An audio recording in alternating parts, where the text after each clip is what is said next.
C'est un lieu tenu secret, les réserves du musée des Beaux-Arts de Brest, autrement appelé le poumon du musée.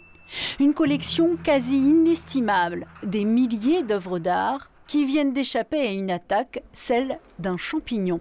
Le poumon en était infesté.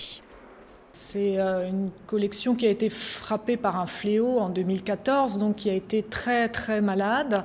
On en a pris soin. On peut dire que c'est une collection qui est en rémission, donc on la surveille particulièrement, je dirais quotidiennement.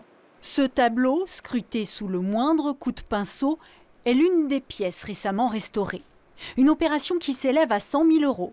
8 restauratrices d'art sont intervenues sur ce chantier d'exception, désormais achevé.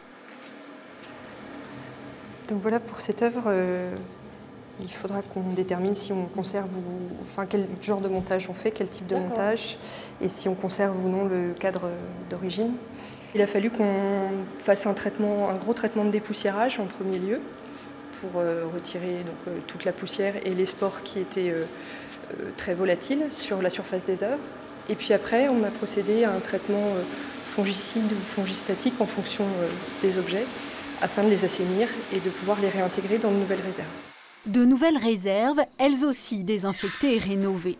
Des travaux à hauteur de 500 000 € pour assurer une ventilation et un climat adapté à la conservation d'œuvres d'art censées traverser les siècles. C'est une collection qui connaîtra cette fragilité qu'il faudra toujours soigner de manière attentive pour léguer ce patrimoine aux générations suivantes.